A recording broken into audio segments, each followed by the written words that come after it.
मुझे देखकर भाग रहा है कायर।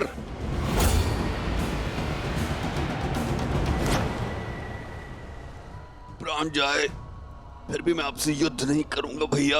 अब प्राणों के सिवाय बचा क्या है तेरे पास कायर? अब तो राज्य भी मेरा और रूमा भी। अब मत रोकिएगा महाराज सुग्रीव।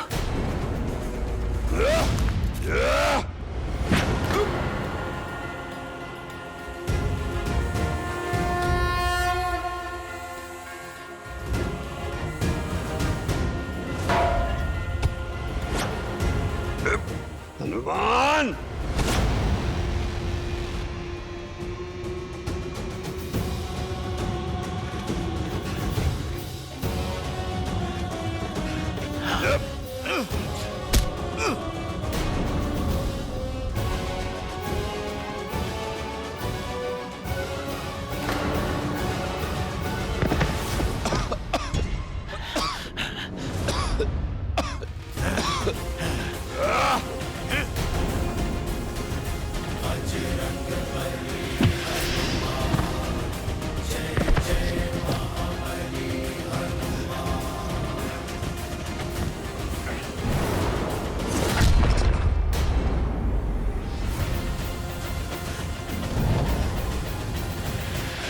महाराज सुग्रीव, बस थोड़ा और निकट ही जाना है। आप ऋषिमुख पर्वत की सीमा तक जाओ।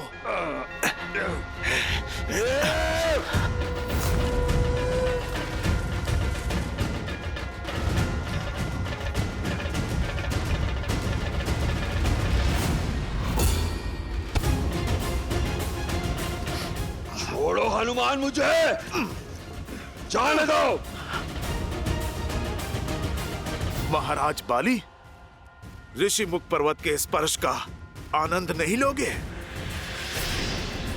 मैं चाहूं तो एक क्षण में आपको पर्वत के शिखर पे फेंक सकता हूं, जहां पर गिरते ही आप ऋषि मार्दंड के श्राप से भस्म हो जाओगे। मैं सुग्रीव को मारे बिना नहीं जाऊंगा यहाँ से। फिर तो हम सदा सदा के लिए इसी अवस्था में उलझे रहेंगे महाराज बाली। महाराज बाली, आप मेरी बात ठीक से समझो। एक उपाय है मेरे पास। महाराज सुग्रीव को ऋषिमुख पर्वत पर रहने दीजिए और आप किष्किंधा पर राज कीजिए।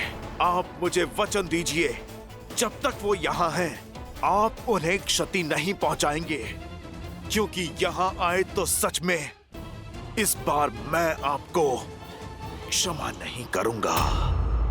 नायक बनने का अवसर खोकर बहुत दुख होता है ना। आप राक्षस बन गए हो, किंतु आपको दंड मैं नहीं दूंगा। स्वयं मेरे प्रभु श्री राम देंगे। उचित है, मैं सुग्रीव के प्राण छोड़ दूंगा जब तक वो इस पर्वत पर कायरों की भांति छुपा है। मैं उसका पीछा नहीं करूंगा। अति उत्तम।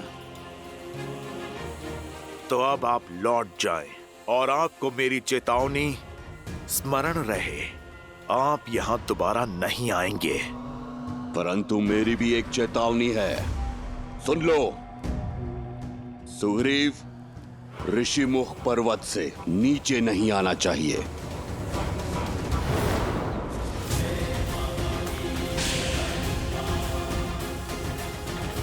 बाली, छल से मेरी शक्ति भी ले लो, तो भी मुझसे युद्ध करने के लिए तुम्हें सीमा को लांघना होगा।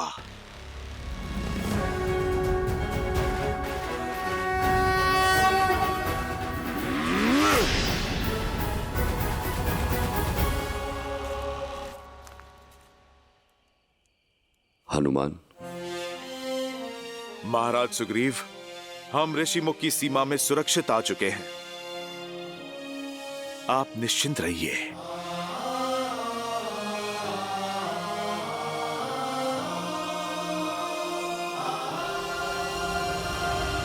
धन्यवाद हनुमान, तुमने जीवन दान दिया है मुझे।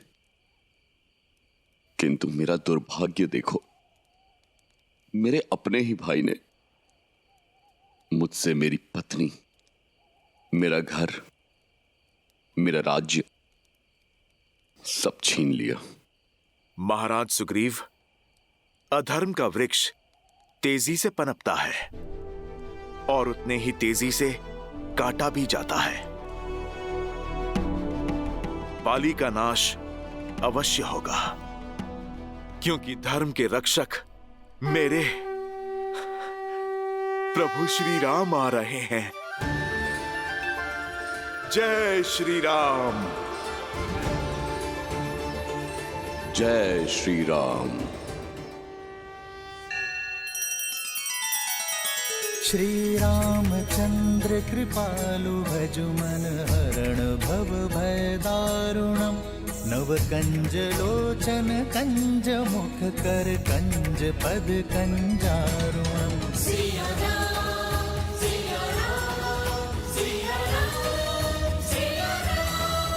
आदर्श और मर्यादा की है ये कथा महापावनम। काट मद श्री से मिला दे श्रीमद् रामायणम। श्रीमद् रामायणम।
राक्षस अपना कुमार्ग छोड़ने को तैयार नहीं और श्री राम अपने संकल्प पे अड़े हैं, किंतु मनुष्य जन्म के कारण विष्णु अवतार श्री राम की सीमाएं हैं। मनुष्य जन्म की भी मर्यादाएं हैं। बल और छल में वो इन राक्षसों से कैसे जीत पाएंगे? देवी, श्री राम की सीमाएं केवल मर्यादा तक सीमित हैं। समय और प्रयास की कोई सीमा नहीं है श्री राम के लिए, और इसी कारण इस वनवास काल में श्री राम ने सैकड़ों राक्षसों का संहार किया, कई ऋषियों और ऋषि कन्याओं का उद्धार किया। आयुष्मान बाबा, इसी तरह धर्म की रक्षा के लिए आगे बढ़ते रहो। नियति तुम्हारे साथ है। और साथ ही ज्ञान भी बटोरते चले गए, और इसी प्रकार धर्म और न्याय के पथ पर चलते हुए कई वर्ष बीत गए। परंतु इतना समय व्यतीत हो जाने के उपरांत भी श्री राम की भेंट ऋषि अगस्त्य से नहीं हुई थी। वो ऋषि अगस्त्य जिनके पास स्वयं श्री राम के प्रारब्ध की कुंजी है, इससे पूर्व की बहुत देर हो जाए। श्री राम का ऋषि अगस्त्य से मिलना अत्यावश्यक है।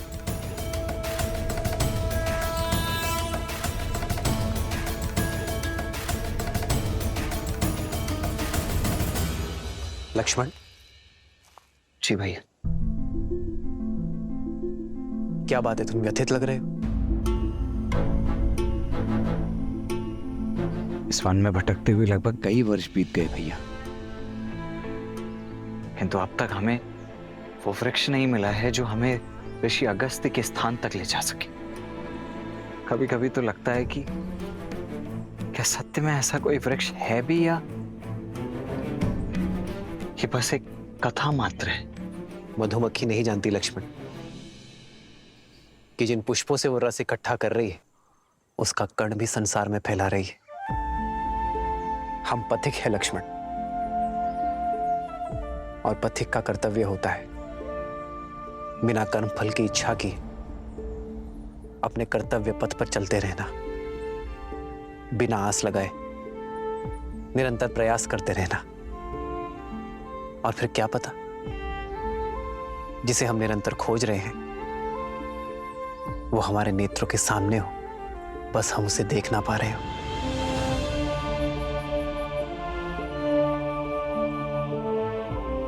जी भैया।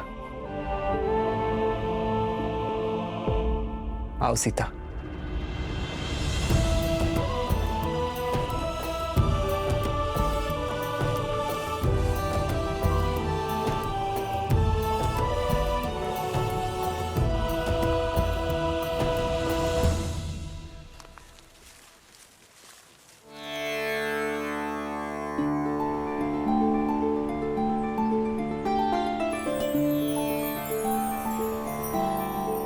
संध्या काल होने को है, आज रात्रि हमें यही विश्राम करना चाहिए।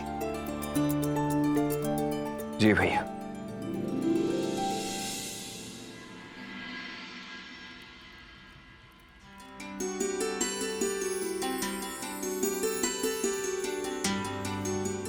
सीते,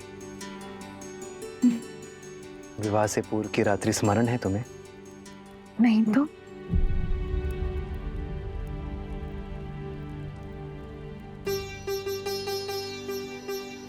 स्मरण उसे किया जाता है जिसे बुलाया जा सके, और मैं तो आज भी उसी क्षण में हूँ, उसे जी रही हूँ। उस रात्रि भी चंद्रमा इतना ही सुंदर था और मिथिला की शीतलता पवन में घुली थी। मेरी सीता की सुगंध। अच्छा, मैं नहीं जानती थी कि धनुर्धर राम शब्दधर भी है। आप तो कविताएं कहने लगे। जब जीवन संगिनी प्रकृति से मिले तो कोई भी कवि बन सकता है। राम राम राम राम। भैया सावधान, केवल स्वर है भैया, कोई दिखाई नहीं दे रहा।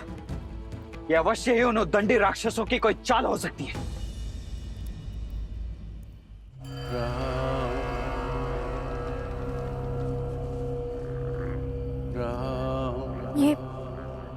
ये कैसी ध्वनि आ रहा? जो भी है, शुभ तो नहीं है भाभी। ऐसा प्रतीत हो रहा है जैसे ये संपूर्ण वन वेदना के सागर में डूबा हुआ है।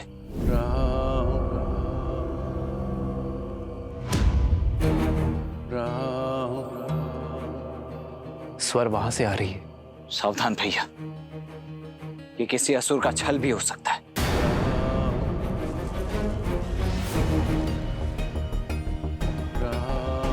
भैया, वन में पग मैंने आपकी सेवा और सुरक्षा के लिए ही धरा है, इसीलिए आगे तो मैं ही चलूंगा।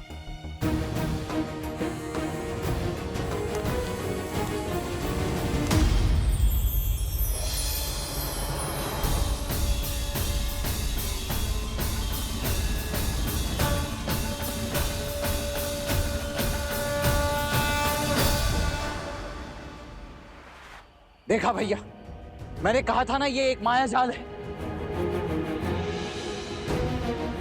हमें यहां से चलना चाहिए भैया।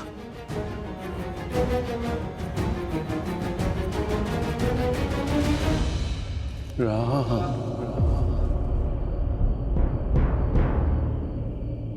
राम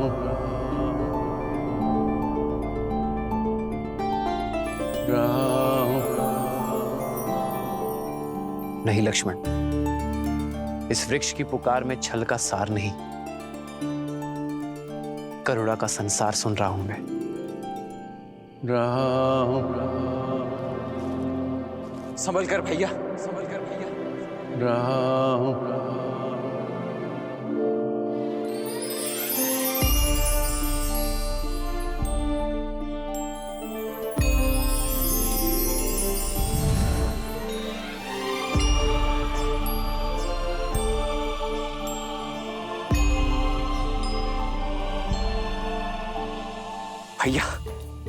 लगता है हमारी खोज संपन्न हुई। अगस्त्य ऋषि का पता बताने वाला वृक्ष यही है।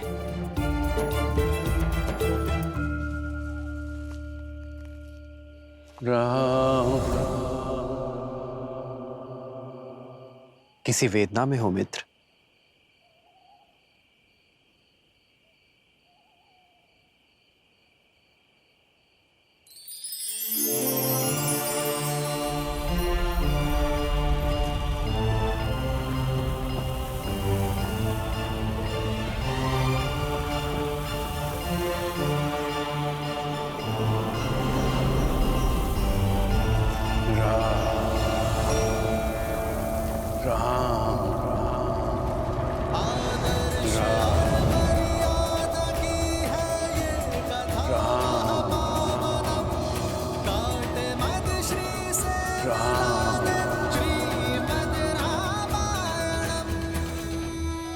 मेरा नाम कैसे ज्ञात है आपको? इस सुरक्षा कवच को भेद कर मुझ तक पहुंचने का सामर्थ्य केवल आपकी करुणा में है राम। सैकड़ों वर्ष बीत गए प्रतीक्षा में, आज मेरे सौभाग्य के द्वार खुल गए। प्रणाम। आपके शब्दों में ज्ञान का आधार दिख रहा है। कौन है आप? मैं सुतीक्ष्ण, ऋषि अगस्त्य का शिष्य हूं। महर्षि अगस्त्य के शिष्य?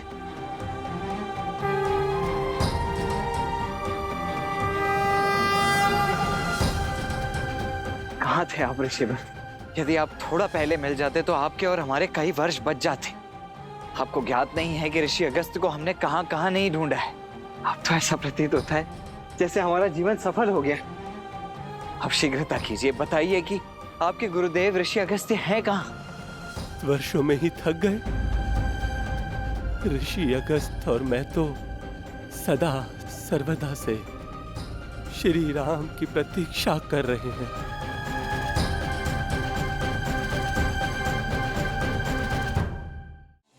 आइए आपकी प्रतीक्षा का अंत किए देते हैं। जी।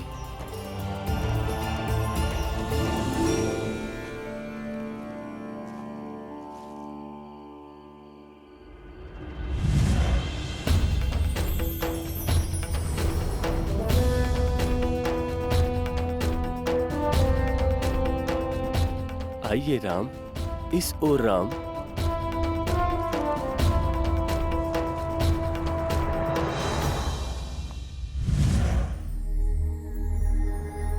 देव ऋषि के आश्रम में आपका स्वागत है।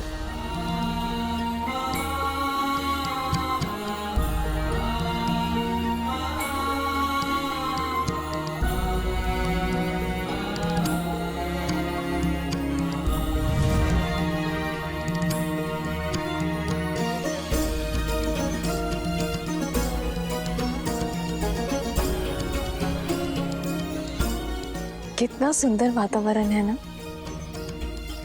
परंतु ऋषि अगस्त्य हैं कहाँ?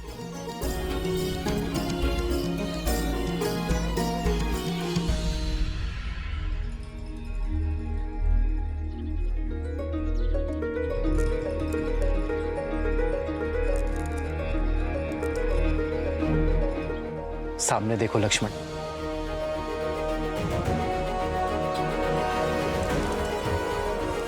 ब्रह्मदेव के मानस पुत्र, सप्तऋषियों में से एक,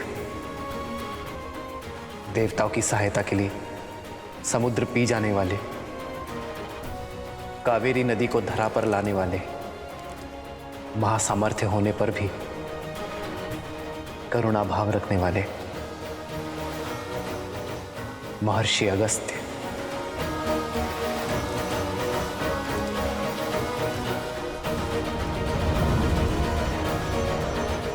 आ गए राम।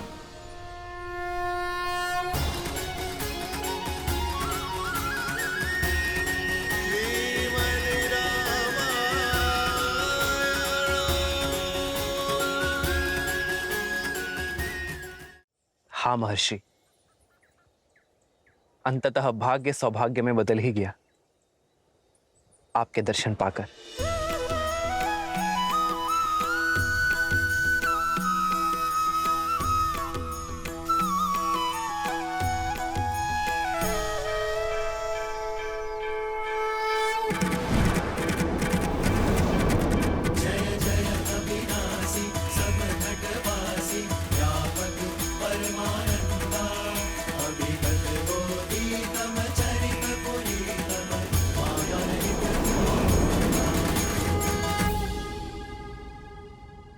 श्री राम श्री राम श्री राम श्री राम श्री राम श्री राम श्री राम श्री राम। यशस्वी भव।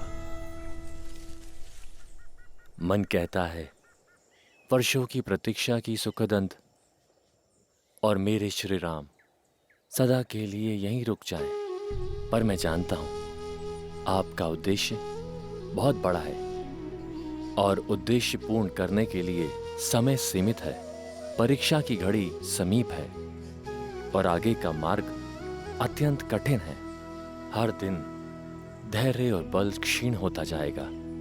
इसीलिए तो हम आपके पास आए महर्षि। मार्ग चाहे जितना कठिन हो, गुरु का मार्गदर्शन उसे सरल बना ही देता है। तुमने ठीक कहा राम, किंतु एक सत्य और है। तुमने अभी तक जितने भी राक्षसों का नाश किया है, लेकिन आने वाले मायावियों के समक्ष वे सभी बहुत तुच्छ हैं। खरदूषण के पापों का अंत कर तुम्हें महाबली राक्षस राज रावण से लड़ना होगा। यदि वो महाबली है तो हम भी रघुवंशी हैं। हमसे न रावण बच पाएगा और न ही उसकी सेना। लक्ष्मण, मेरा अनुज भोला है ऋषिवर, शीघ्र ही आवेश में आ जाता है। उसे क्षमा कर दे और हमें आगे का मार्ग बताए। राम, तुम्हारे वनवास का ही अंतिम चरण है। जैसे भोर के निकट आने से रात की कालिमा और लंबी होती चली जाती है, आगे आने वाले संकटों में तुम्हारी सहायता के लिए मेरे पास कुछ है।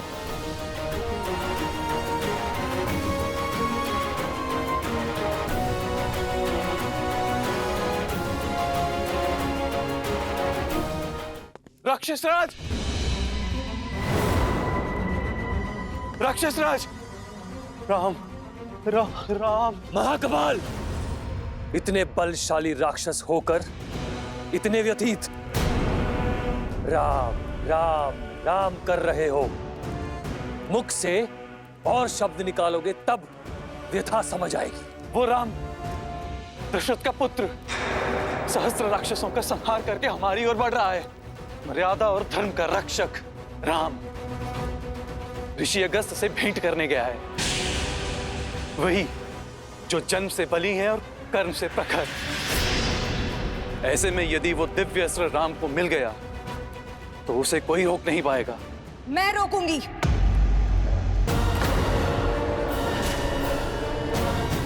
वचन निभाने का समय आ गया है। ये शूर्पणखा राम और उसके भाई का संहार कर सीता को सदा सर्वदा के लिए भैया रावण को सौंपेगी। नहीं माता, आप कहीं नहीं जाएंगे।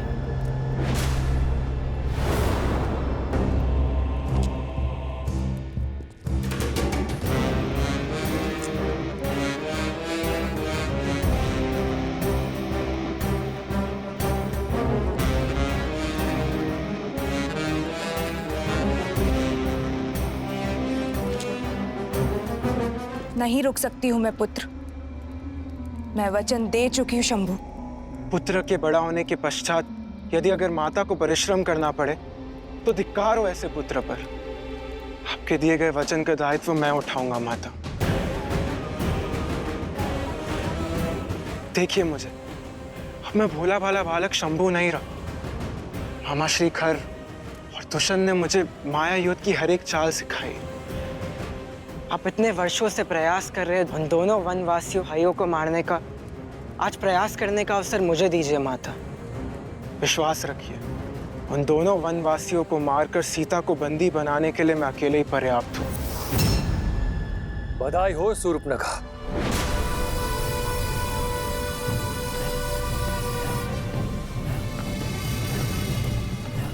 तुम्हारा पुत्र अब बड़ा हो चुका है। अति उत्तम भांजे, किंतु साहस और मूर्खता में धागे भर का अंतर होता है। अपने शत्रु के बल को कम आंकना मृत्यु को निमंत्रण देने जैसा है। तो आपको लगता है मैं सज नहीं? हो शंभू, तुम सज्ज हो और खर भैया तुम्हें जाने से नहीं रोक रहे हैं। बस महाकपाल और सेना को साथ लेकर जाओ।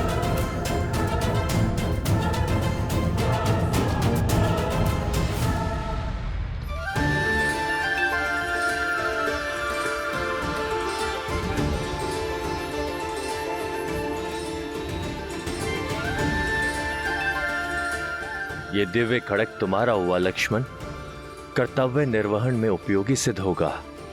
इसकी धार के आगे कोई माया नहीं टिकेगी।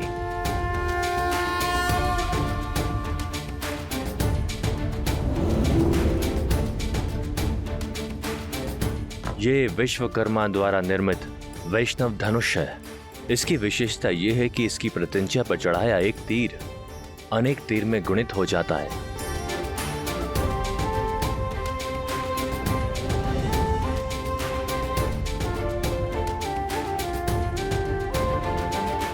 ये विशेष प्रकार का तुनीर है। इसके बाण कभी समाप्त नहीं होते।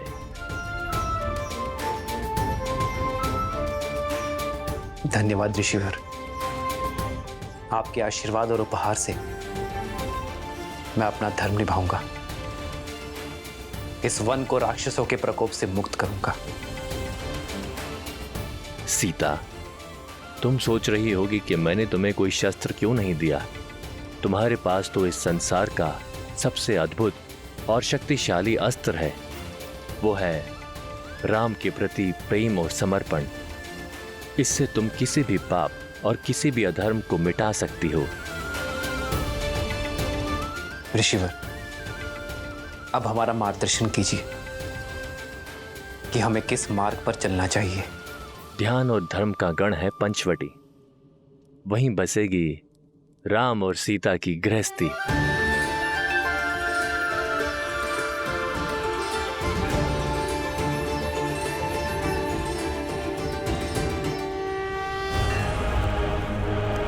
चाहो वो वनवासी मिले, समाप्त करना उन्हें। हमें उन्हें अवसर नहीं, मेरी माता को फेर देनी है।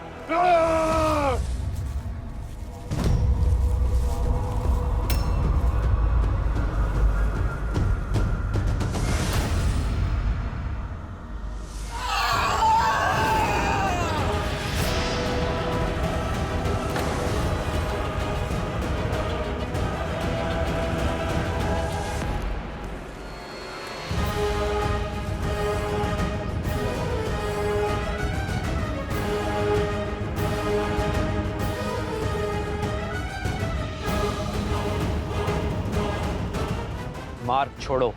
राक्षसों का मार्ग तुमने काटा है, पर जो समस्या ना बने वो राक्षस हमारा शत्रु नहीं। हमारी मंशा किसी को क्षति पहुंचाना नहीं। क्षति तो अब हम पहुंचाएंगे, तुम्हारे गौरव को, तुम्हारे सम्मान को। तुम्हें क्या लगा इतने राक्षसों का वध कर तुम चुपचाप चले जाओगे और राक्षस जाति मौन बैठेगी? हम प्रतिकार लेंगे। यदि लेना ही है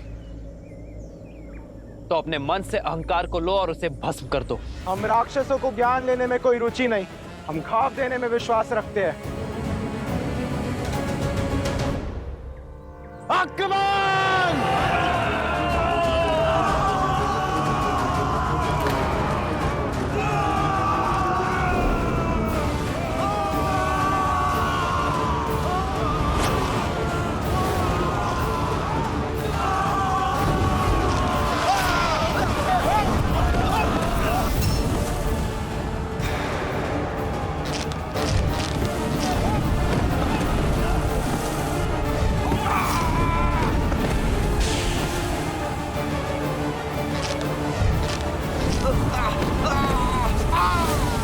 ऋषि अगस्त्य की भेंट तो उनकी ही भांति अद्भुत है भैया। युद्ध का आनंद तो 2 गुना हो गया है। इनको बांट दो तो इनकी शक्ति बढ़ जाएगी। मैं बड़े को संभालता हूँ शंभु कुमार, आप उस छोटे को आहार बनाएं। बाकी सैनिक उस सुंदरी को घेरेंगे।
सीता, तुम ठीक हो ना? श्री राम और भैया लक्ष्मण के होते हुए मुझे कुछ नहीं हो सकता है।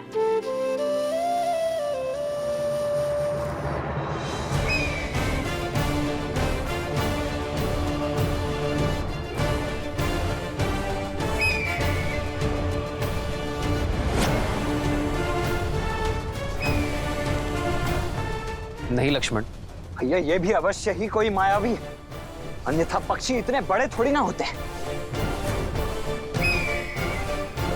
मित्र और शत्रु के बीच भेद करना सीखो लक्ष्मण। इन्होंने सीता को बचाया है, हमारी सहायता की है। ये जो भी है शत्रु अवश्य नहीं है।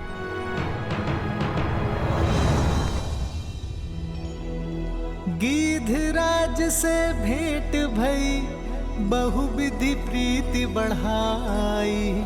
गोदावरी निकट प्रभु, रहे परन ग्रह छाई। आपने मुझे अपना ऋणी बनाया है,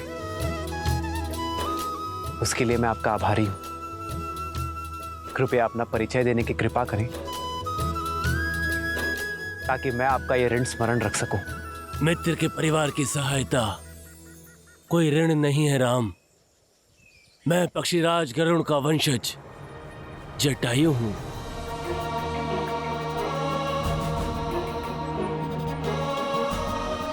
पक्षीराज जटायु, मैंने अपने पिताश्री अयोध्यापति महाराज दशरथ से आपके वीरता और मित्रता की कई कथाएं सुनी हैं अपने बालपन में। हमारा प्रणाम स्वीकार करें।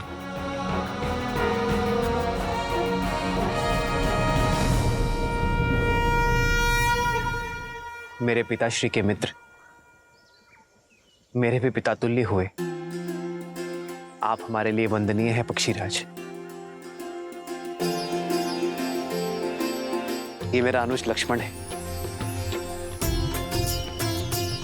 और ये मेरी धर्मपत्नी मिथिला की राजकुमारी सीता। कितनी सौभाग्यशालिनी हूं मैं कि मायके और ससुराल से दूर होते हुए भी पिता समान पक्षीराज की सुरक्षा में हूं मैं। मित्र दशरथ की पुत्र वधु मेरी भी वधु हुई ना पुत्री। सदा सौभाग्यवती भव। किंतु आप तीनों इन राक्षसों से भरे घने वन में वनवासी वेश में क्यों घूम रहे हैं?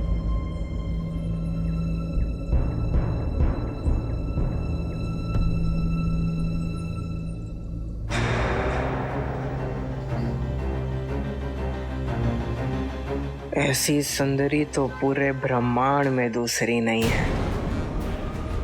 इन दोनों को मारने के पश्चात मामा रावण के लिए भेंट नहीं। माता इस भेंट से बहुत प्रसन्न होगी। ये मेरे लिए जीत का पुरस्कार बनेगी। कायरता की हर सीमा लांगी है तुमने। बिना उद्देश्य पूर्ति के लौट आए, वो भी अकेले। मेरे पुत्र शंभू कुमार की रक्षा के लिए गए थे ना, और उसे ही छोड़ा है। तुम जीवित कैसे आ सकते हो महाकपाल, जब तुम्हारे स्वाभिमान का वध कर दिया उस राम ने।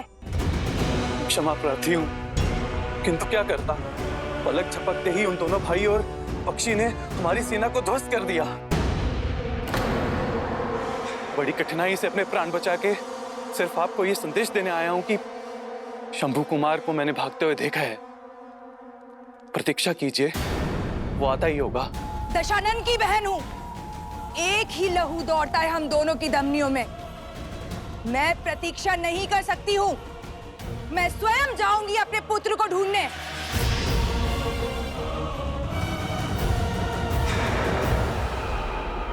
महाराज दशरथ के साथ एक युग का अंत हो गया। वो केवल मेरे परम मित्र ही नहीं थे, किंतु एक धर्मनिरपेक्ष राजा, एक न्यायोचित सम्राट भी थे। एक महान योद्धा खोया है संसार ने देवासुर संग्राम में। अन्याय के विरुद्ध लड़ने का निर्णय लेने में एक क्षण नहीं लगाया उन्होंने। मुझे गर्व है राम, यहाँ दोनों भाई उन्हीं के पथ पर चल रहे हैं। अन्याय के विरुद्ध ये यात्रा सरल नहीं है, किंतु निश्चिंत रहना राम, मैं आकाश से सदा तुम तीनों पर दृष्टि रखूंगा। पर फिर भी सावधान रहिएगा। पंचवटी दिखने में जितना सुंदर है उतना ही भयंकर भी।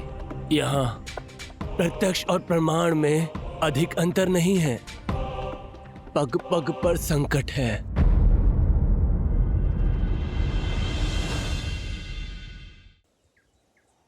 धन्यवाद पक्षीराज, आपकी चेतावनी मैं स्मरण रखूंगा।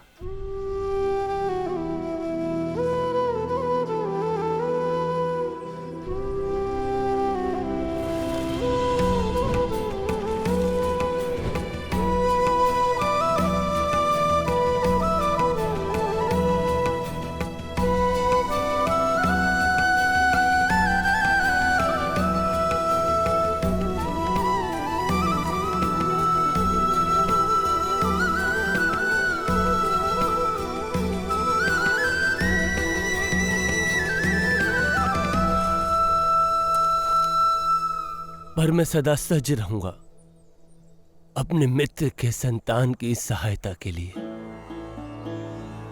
विदा।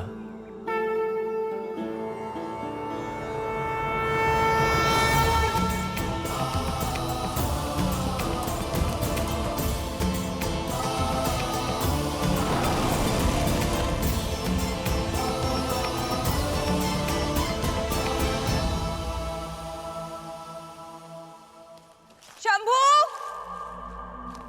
कहाँ हो पुत्र? शंभू, शंभू कुमार।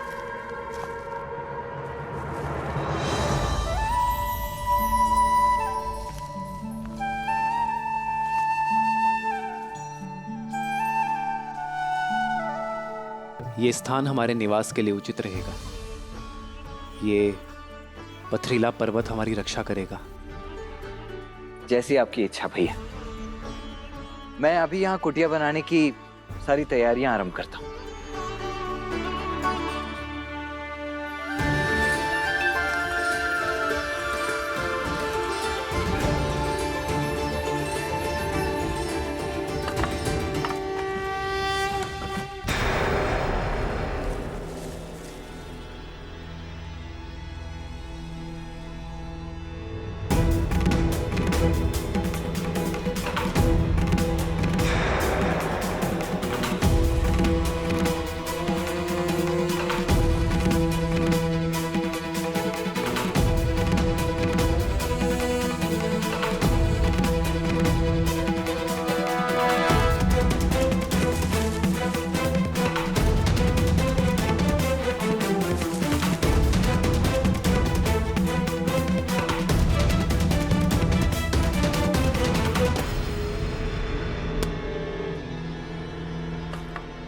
जल स्रोत निकट ही है, मैं जल भर कर आती हूँ।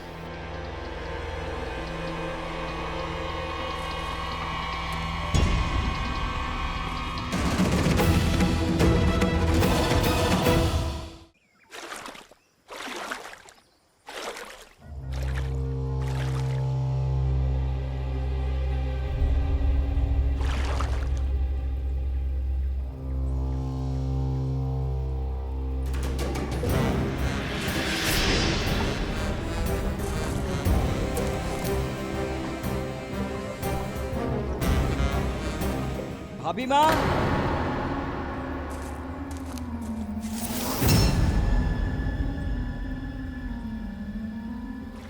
लाइए वो पात्र मैं ले लेता हूं।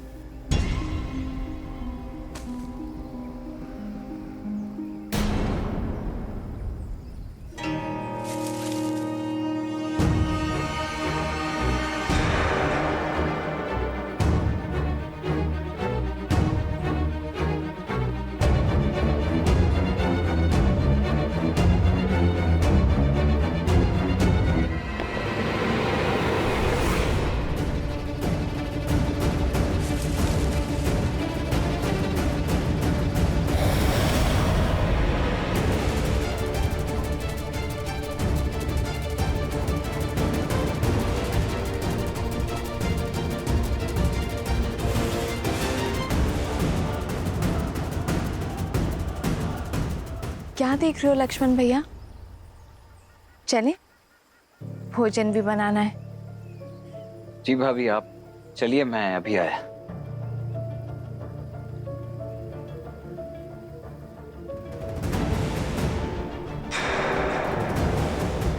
पहले तो ये वृक्ष यहाँ नहीं था, अचानक यहाँ कैसे आया?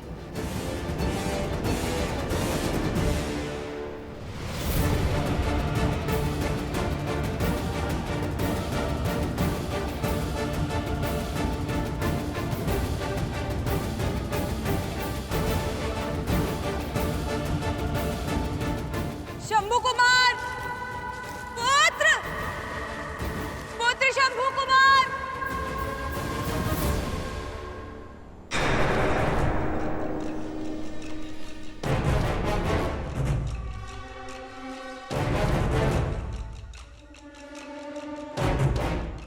ये कैसा पेड़ है जिसकी जड़ें भूमि में नहीं है?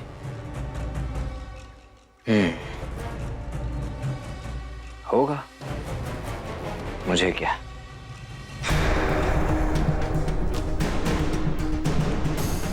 पुत्र शंभू कुमार, कहाँ हो पुत्र?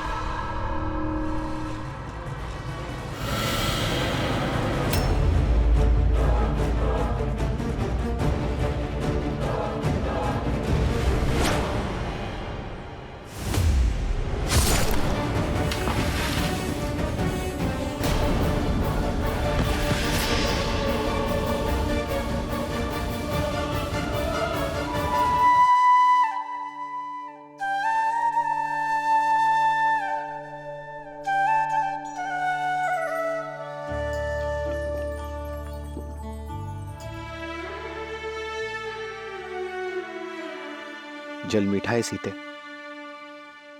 और आपकी आंखों में ये जो जल है वो संसार से अपना मन छुपा सकते हैं, पर अपनी सीता से नहीं यार। पिताश्री का स्मरण हो रहा है ना, पक्षीराज जटायु को गले लगाकर आपको पिताश्री के ना होने का दुख बीत गया ना। कभी कभी तो लगता है कि तुम ही मेरा मन हो सीते।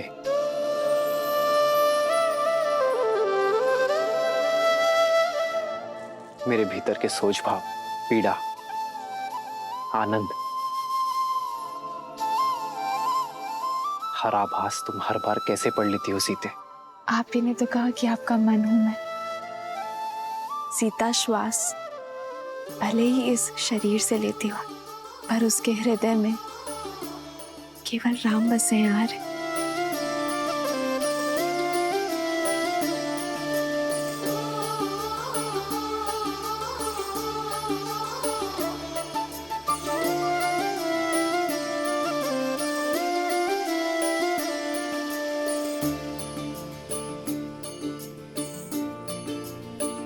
तभी तो इस निर्जन वन में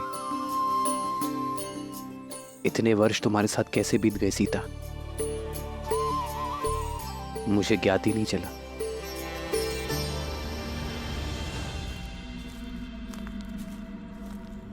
कहाँ हो?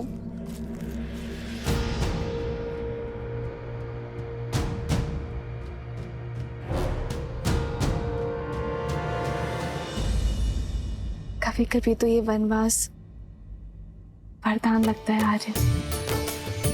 अयोध्या में होते तो राजकाज में आपको कहाँ समय मिलता कि आप अपनी सीता के बिखरे केश संभाल सके।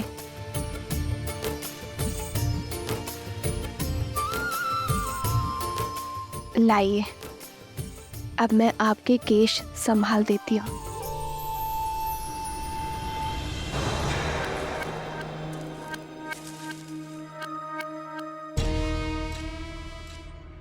संभाला तो है तुमने मुझे सीते, मेरे संकल्प को संभाला है। इस धर्म यात्रा की रथ हो तुम।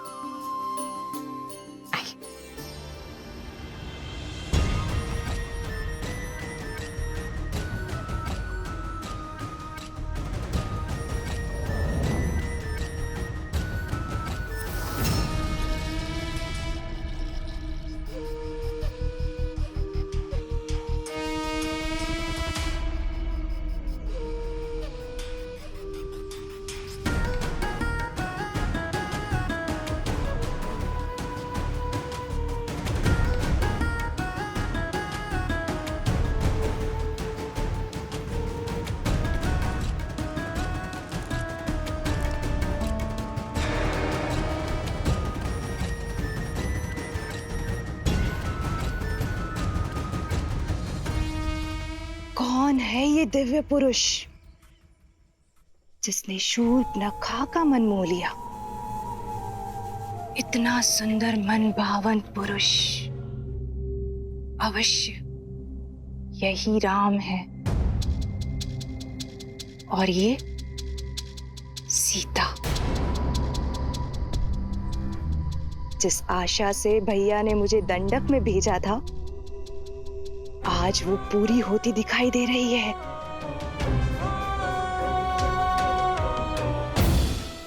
मैं खोजूंगी सीता को। सीता पर केवल मेरे भाई लंकेश का अधिकार होगा। भैया को दिया वचन निभाने की घड़ी आ गई है। राम से सीता को सदा सर्वदा के लिए दूर कर दूंगी मैं। संध्या का समय, मैं भोजन बना लेती हूँ।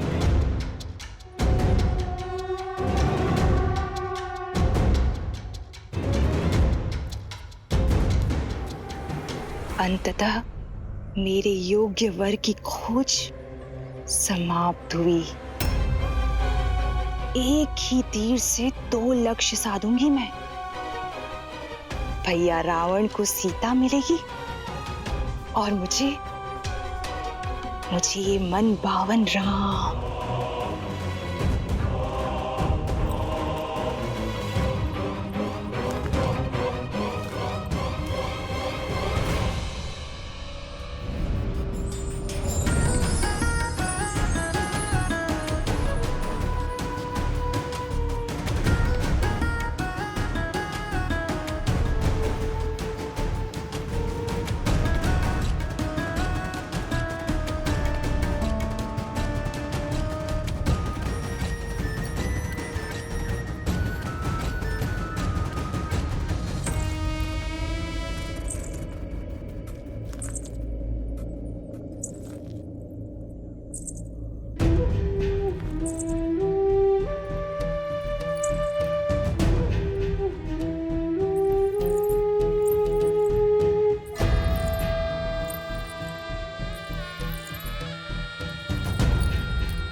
इस घने वन में आप कदाचित भटक गई हैं देवी।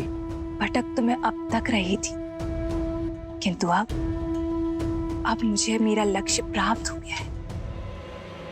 तुम्हारे शौर्य की न जाने कितनी कथाएं सुनी है मैंने राम, किंतु सोचा की कथाएं हैं, परंतु आज तुम्हें साक्षात देखकर तुम्हारी दिव्यता का आभास हुआ है। तुम्हारा ये यौवन, तुम्हारे मुख पर ये सूर्य सा तेज और तुम्हारी ये बलिष्ठ भुजाएं और ये निश्चल हंसी किसी का भी मन मोह सकती है राम। बिना मोल तुमने मुझे खरीद लिया है राम। अपना परिचय दे देवी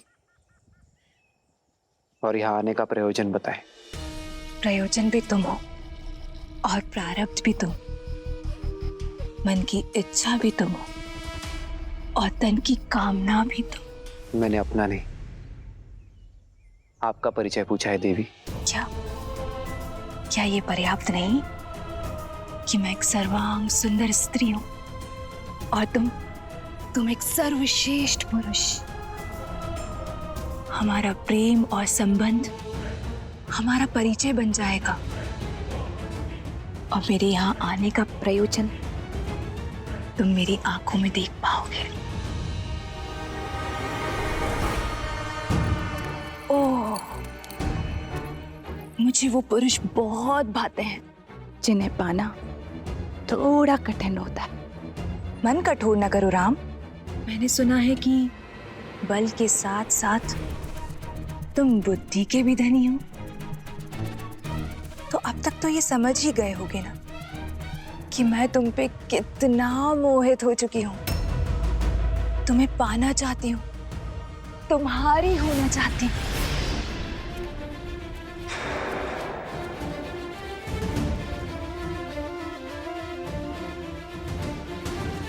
मैं आपके प्रेम का अनादर नहीं करना चाहता, किंतु क्षमा करना, मैं आपके प्रेम का पात्र नहीं बन सकता। ऐसा न कहो राम। वर्षों की प्रतीक्षा के बाद मैंने किसी को स्वयं के योग्य पाया है। क्या कमी है मुझ में? क्यों तुम मुझे अपने योग्य नहीं समझते हो? आप में कोई कमी नहीं है देवी, किंतु मैं विवाहित हूं। अरे आप किससे बात?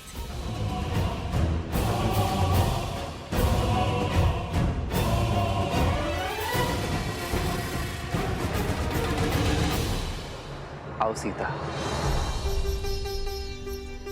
इनसे मिलिए देवी। यह है मेरी धर्मपत्नी जनक नंदिनी सीता।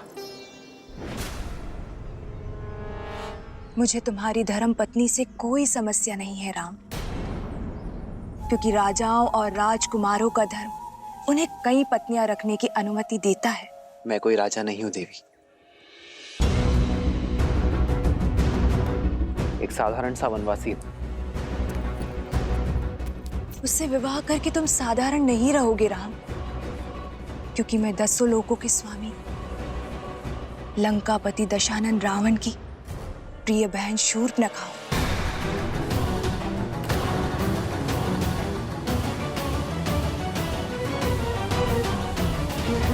दंडकारण्य के राजा खर और दूषण भी मेरे भाई हैं। मुझसे विवाह करके तुम दंडक के राजा बन जाओगे और मैं बनूंगी तुम्हारी महारानी। और यदि तुम चाहो तो तुम्हारी इस सीता को मैं अपनी दासी का पद सौंप दूंगी। क्षमा करें देवी,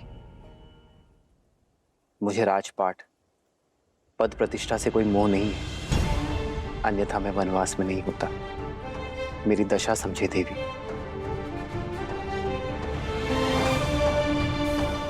मैं एक पत्नी धर्म का प्रण ले चुका हूं। मेरी धर्म और मर्यादा का सम्मान करें।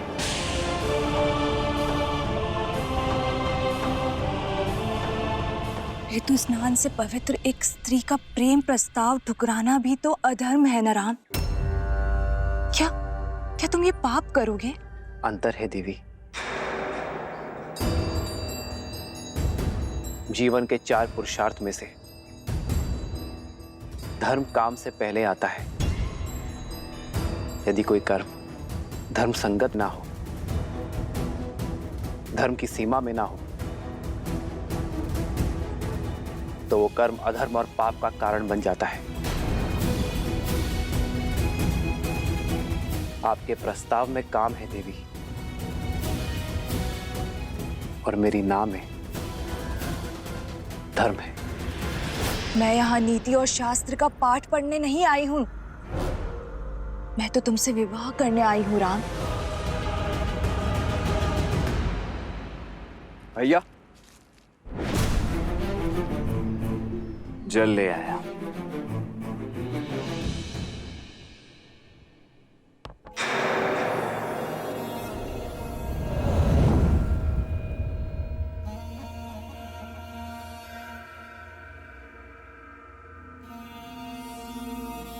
ये युवक कौन है?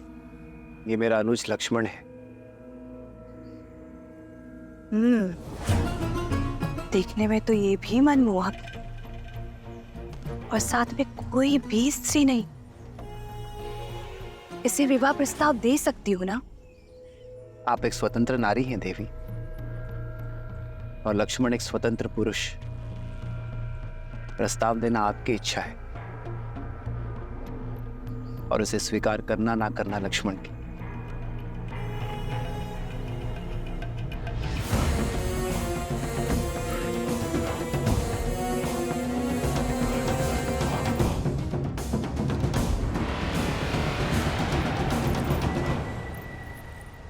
वीर पुरुष, संयोग देखो, एक सुंदर स्त्री की भेंट एक रूपवान पुरुष से हो रही है, और दोनों ही इस वन में अकेले हैं। मेरे पति अब इस दुनिया में नहीं रहे। मेरी पीड़ा का अंत करो, मुझे अपनी संगिनी के रूप में स्वीकार कर लो। मैं तुम्हें असीम प्रेम दूंगी। विचित्र प्रेम है आपका देवी। अभी कुछ ही क्षणों पूर्व आप मेरे बड़े भैया पर मोहित हो रही थी, और अब मेरे पास चली आई। तुम्हारा भाई मूर्ख है, किंतु तुम्हारे मुख पर ही दिखाई देता है कि तुम वास्तविकता को समझते हो। वास्तविकता से तो कदाचित आप अनभिज्ञ हैं देवी। आप महाबली लंकेश की बहन हैं, राजकुमारी हैं, और मैं तो अपने भैया का एक तुच्छ सा दास मात्र हूं। अब मेरी संगिनी बनने का अर्थ होगा कि मेरे भैया और भाभी की दिन रात सेवा करना। अब आप जैसी सुंदर राजकुमारी ऐसा करेंगी, ये तो होगा नहीं, और आपको ऐसा करते देख मैं पाऊंगा नहीं। इसलिए यदि आज्ञा लेनी है तो स्वामी से लीजिए, दास से नहीं।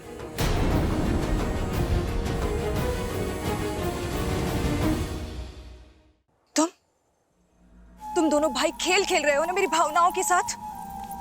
क्यों राम, क्यों? भावनाएं आपकी अनुचित है देवी,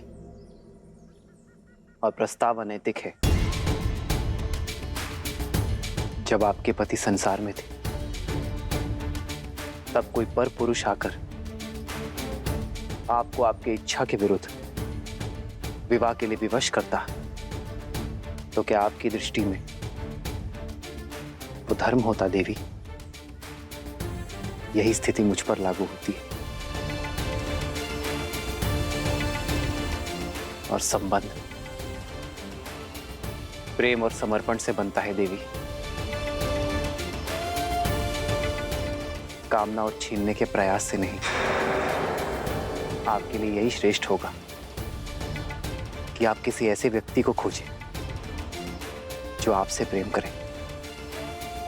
वही आपको संतोष दे पाएगा देवी। मैं अपनी सीता से अत्यंत प्रसन्न हूं। मैं अपनी सीता के अतिरिक्त किसी और से प्रेम कर ही नहीं सकता देवी। इस सीता के कारण ही तुम मुझे त्याग रहे हो राम। क्या है इसमें? एक साधारण सी स्त्री जो कल वृद्ध हो जाएगी, उसका रूप और यौवन सब कुछ खो देगी। किंतु मैं माया की स्वामिनी हूं। मेरा शरीर सदा रूपवान और यौवन से भरा हुआ रहेगा। प्रेम का शरीर और यौवन से कोई संबंध ही नहीं है देवी। प्रेम तो आत्मा से होता है, जो मेरी आत्मा को सीता से। अब समझी, समस्या की जड़ ये सीता ही है ना। इसके कारण ही मेरा प्रस्ताव ठुकरा रहे हो ना तुम। मेरा रूप, मेरा यौवन सब कुछ तुम्हारे लिए व्यर्थ है। इस सीता के कारण ही पहली बार ऐसा हो रहा है कि लंकेश की बहन को वो नहीं मिला जो वो चाहती। तो मैं अब इस समस्या का अंत किए देती हूँ। अपनी पत्नी के प्रेम और पत्नी प्रण की बेड़ी से बंधे हुए हो ना, आज मैं उसको ही खत्म कर देती हूँ। और जब पत्नी ही नहीं रहेगी तो कोई प्रेम, कोई प्रण तुम्हें मेरा होने से नहीं रोक पाएगा।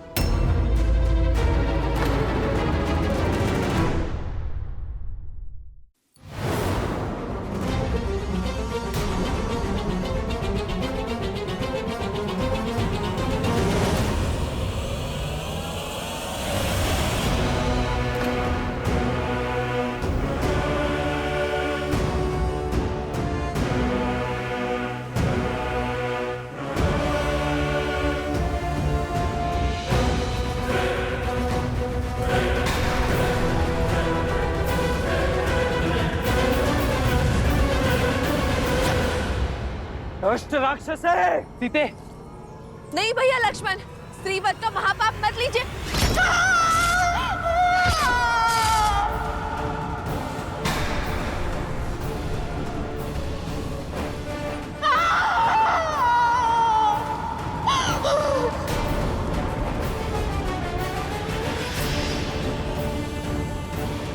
जिस रूप और सौंदर्य के अहंकार में चूर होकर इतने बड़े पाप का दुस्साहस करने जा रही थी, वही अब तुम्हारे जीवन भर का अभिशाप बनेगा।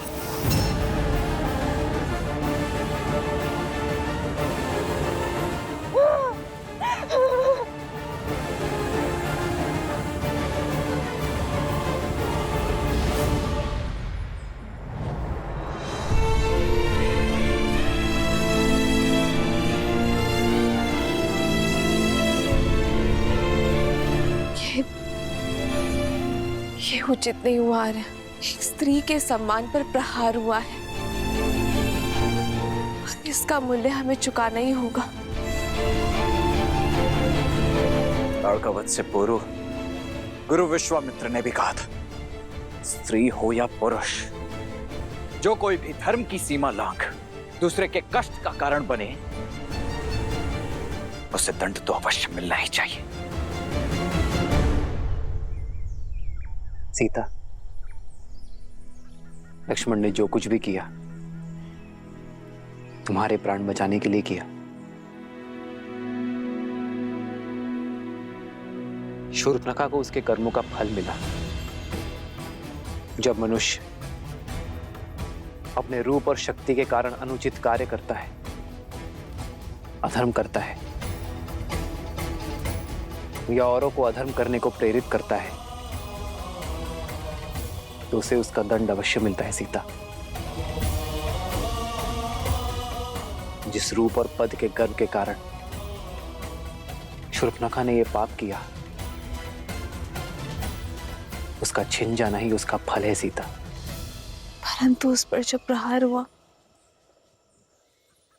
हमारा कर्म था रे। अपने कर्मों से तो हम विमुख हो ही नहीं सकते सीते, उसका फल तो अवश्य मिलेगा, किंतु उसका सामना हम एक साथ करेंगे।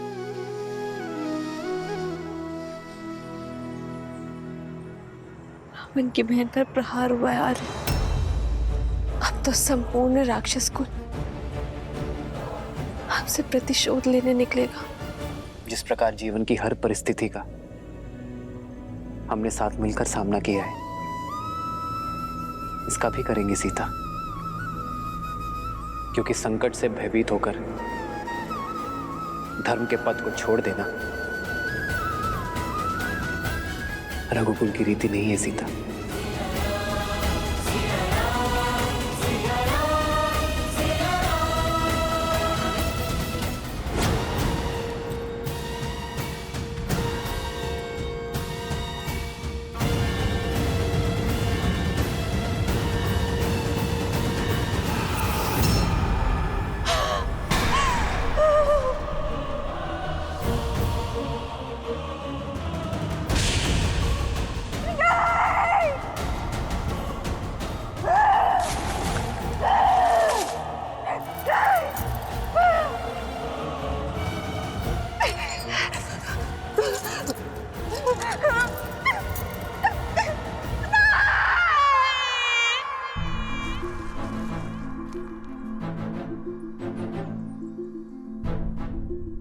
राक्षस प्रजाति हमसे प्रतिशोध लेने अवश्य आएगी लक्ष्मण।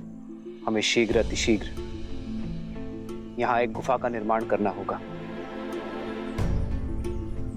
ताकि मैं पंचवटी में इनका सामना कर सकूं और सीता यहाँ सुरक्षित रहे। आप क्यों भैया? रक्षक का धर्म तो मेरा है, इसीलिए इन राक्षसों का सामना भी मैं ही करूंगा। आप यहाँ भाभी माँ के साथ रहिए। तुम्हारे सामर्थ्य पर तनिक भी संदेह नहीं है मुझे लक्ष्मण। तभी तो संसार में सबसे अमूल्य, सबसे महत्वपूर्ण सीता की सुरक्षा का दायित्व मैंने तुम्हें सौंपा है।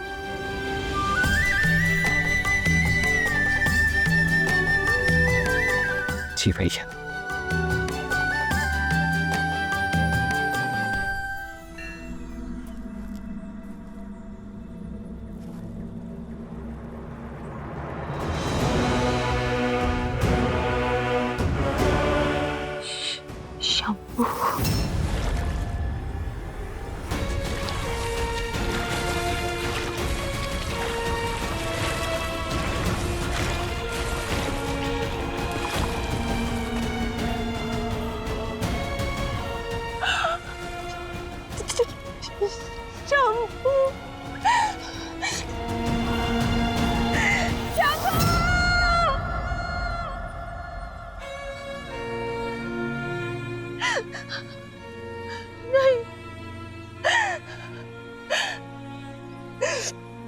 इससे अधिक पीड़ा संसार में किसी ने किसी को नहीं दी होगी।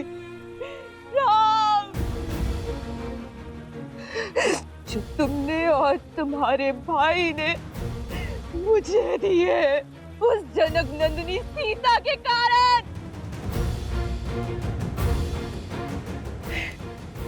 एक स्त्री के लिए उसका रूप और माल और एक माता के लिए अपने संतान के प्राण संसार में सबसे अधिक प्रिय होते हैं। और तुमने मुझसे दोनों छीन लिए।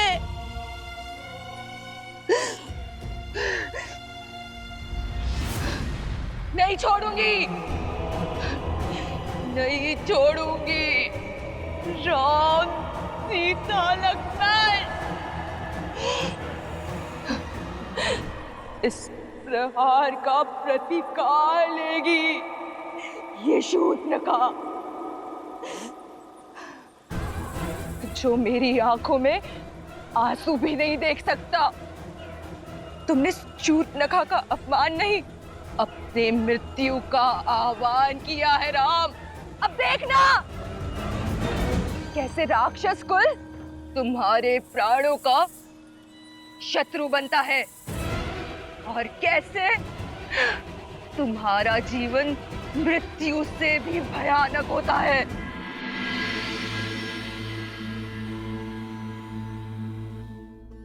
ये कैसा विरोधाभास है महादेव। एक और श्री राम शापित अहिल्या का उद्धार करते हैं, राक्षसी ताड़का को मां कहकर पुकारते हैं, और वहीं दूसरी ओर शूर्पणखा के साथ इस घटना का समर्थन भी करते हैं। उसे क्षमा क्यों नहीं किया दीन दयालु श्री राम ने? क्योंकि कुछ अपराध ऐसे होते हैं देवी जिनके लिए क्षमा नहीं, सीख देना आवश्यक होता है। आपको धूम्रलोचन तो स्मरण होगा, वो असुर जिसने स्वयं आपके समक्ष भी ऐसा ही कुप्रस्ताव रखा था। आपने उसे एक फूंक मारकर भस्म कर दिया था। रक्त बीज जिसके रक्त की एक बूंद भी आपसे छूटने ना पाई थी, क्योंकि प्रहार तब भी एक स्त्री के सम्मान पर हुआ था, पति और पत्नी के पवित्र संबंध पर हुआ था। और श्री राम वो तो संसार को आदर्श और मर्यादित जीवन की विधि सिखाने के लिए ही आए हैं। ऐसे में संसार को यह सीख देना भी अत्यावश्यक हो जाता है कि यदि किसी ने कुमार्ग को अपनाया तो उसे दंडित भी किया जाएगा। दंड स्वरूप शूर्पणखा की नाक काटी गई, उसके रूप के अभिमान को मिटाने के लिए उसके कानों को भंग किया गया, क्योंकि श्री राम द्वारा बार बार धर्म की बात समझाने पर भी वो उसे अनसुना कर रही थी। आप स्वयं विचार कीजिए देवी, शूर्पणखा को उसकी वासना और कामुकता की भावनाओं ने इस सीमा तक ग्रसित कर दिया कि वो ये भूल ही गई कि वो वहां अपने पुत्र को ढूंढने गई है। और जब किसी व्यक्ति की वासना उसे उसके उद्देश्य से भटकाकर कुमार्ग की ओर अग्रसर कर दे, किसी अन्य के पवित्र संबंध को मलिन करने की प्रेरणा दे, तो उसका यही परिणाम होता है।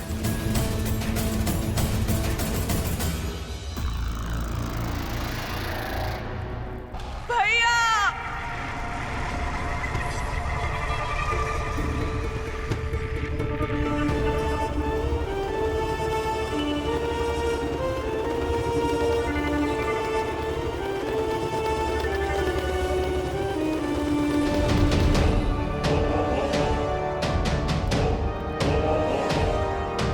शूर्पणखा बहन, भैया!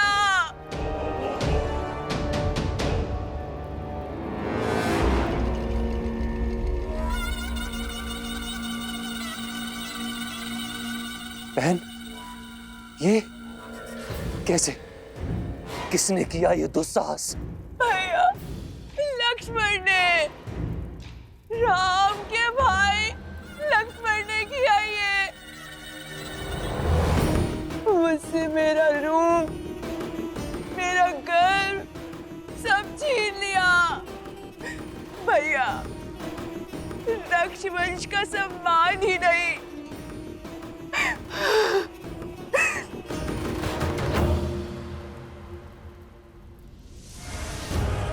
मेरे पुत्र के प्राण भी ले लिए भैया।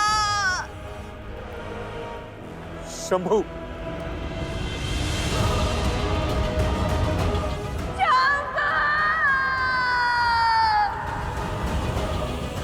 वनवासियों का इतना दुस्साहस, इसका मूल्य चुकाएंगे वो।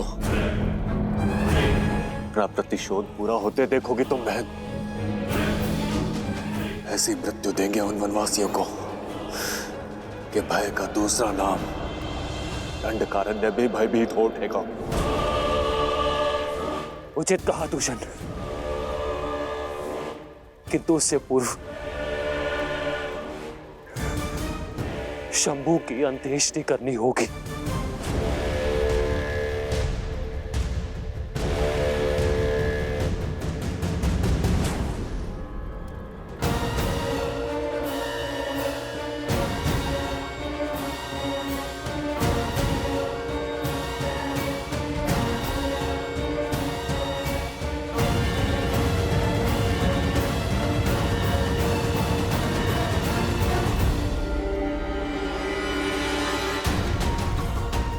दूषण, अभी के अभी इसी क्षण हमारी पूरी सेना को सज्ज करो। पूरे 14,000 राक्षस सैनिकों के साथ पंचवटी की ओर कूच करेंगे। बहन के अपमान की अग्नि अब शत्रु के रक्त से बुझेगी।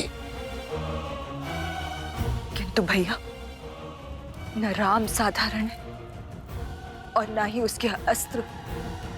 भला हमारे रक्ष सैनिक उन शत्रुओं के सामने कैसे टिक पाएंगे भैया? यदि उनके पास दिव्य अस्त्र है तो हमारे पास भी 6 अति बलशाली वीर राक्षस सेनापति हैं। दूषण और महाकपाला के साथ 4 और शूरवीर, जिनमें बल और बुद्धि दोनों का अद्भुत संगम है। और उनमें पहला है 3 सिरों का स्वामी, अपनी भुजाओं में संपूर्ण सेना का बल रखने वाला असुर सेनापति त्रिशिरा।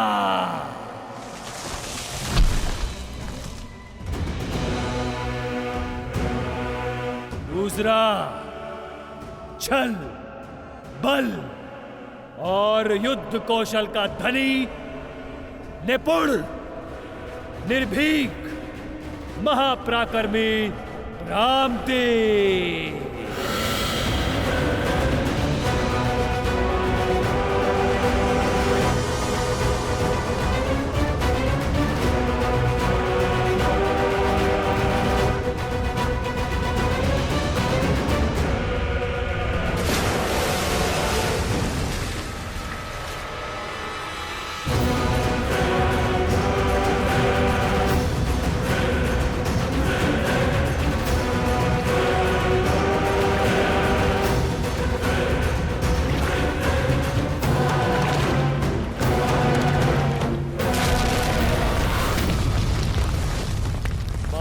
शक्तिशाली, आतंक का पर्याय, बल की पराकाष्ठा, जिसके आगे न देव टिक सकते हैं न दानव, महाबली अरिष्टा। और सबसे शक्तिशाली अस्त्र, कुटिलता में पारंगत, दया से दूर, बल से भरपूर, अनेकों बार इस धरा को संतों के रक्त से रंगने वाला, परम प्रतापी स्थूलक्षा, जिनके वार से देवता भी नहीं बच सकते, उनके प्रहार से वो तुच्छ मानव कैसे बचेंगे? मनुष्य शरीर 5 तत्वों से बना है और हमारे 6 वीर सेनापति राम और लक्ष्मण का हर अंग भंग कर देंगे, आत्मा तक को नष्ट कर देंगे उनकी।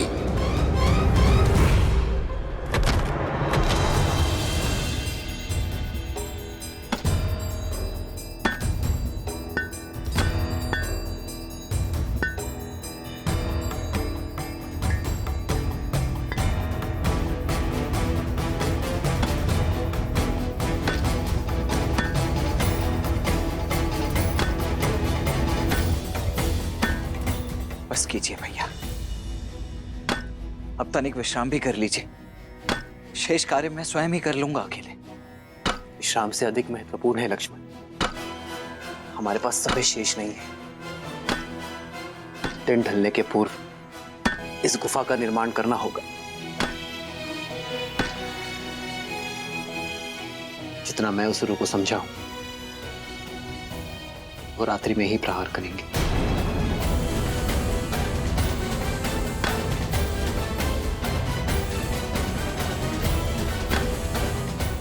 जो आ गया भैया।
राक्षस वीरों, आज राक्षसों के सम्मान पर प्रहार हुआ है।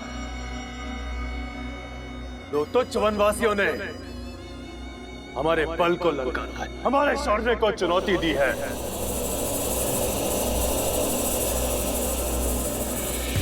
परंतु आज हम ये सिद्ध कर देंगे कि क्यों धरा से लेके आकाश तक राक्षसों के आतंक से कांपते हैं, क्यों सदा त्रिदेव हमारी ही चिंता में मग्न रहते हैं। हम राक्षस कहलाते हैं। राक्षस, राक्षस।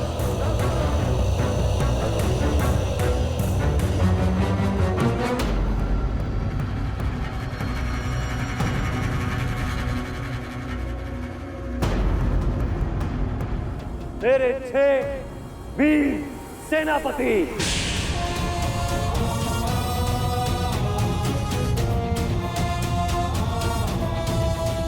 अपनी अपनी सैन्य टुकड़ी के साथ आज रात यहां से प्रस्थान करेंगे।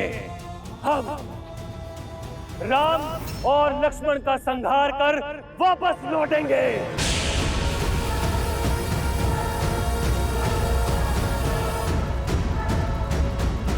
और इस द्वंद्व में हमारा पुरस्कार होगी ब्रह्मांड सुंदरी सीता।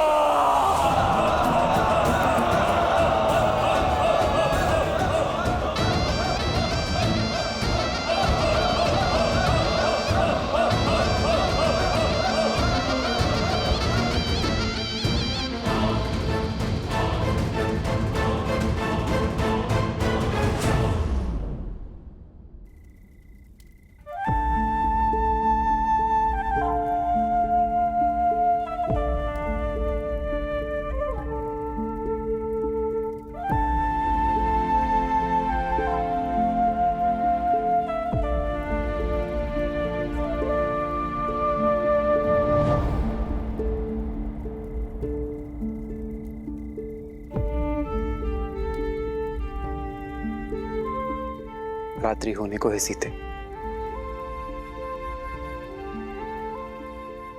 तुम लक्ष्मण द्वारा सुरक्षित इस गुफा में ही रहना।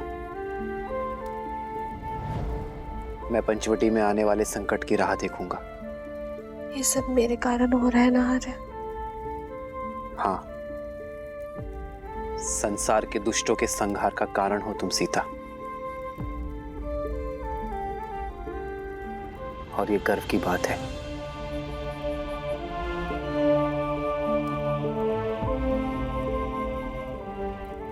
मुस्कुरा भी दो सीता। मेरी सीता के सुंदर मुख पर चिंता का भाव शोभा नहीं देता।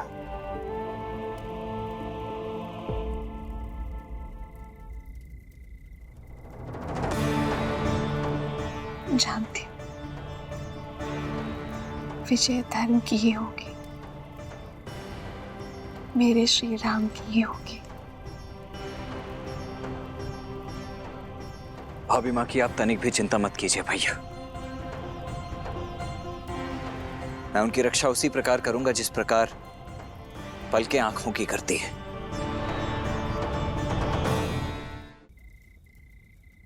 जानता हूं लक्ष्मण, तभी तो अपनी प्राण प्रिय सीता की सुरक्षा का उत्तरदायित्व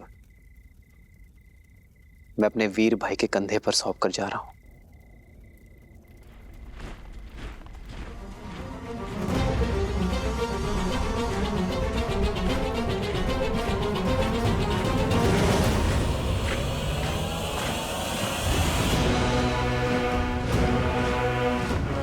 भैया, प्रतीत होता है इस बार राक्षस अपने संपूर्ण सैन्य दल के साथ आ रहे हैं। युद्ध में शौर्य देखा जाता है लक्ष्मण, शत्रु की संख्या नहीं।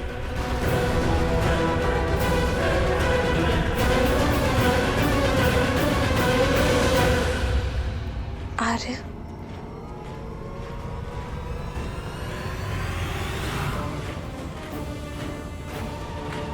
जानता हूं सीते, अपना ध्यान रखूंगा।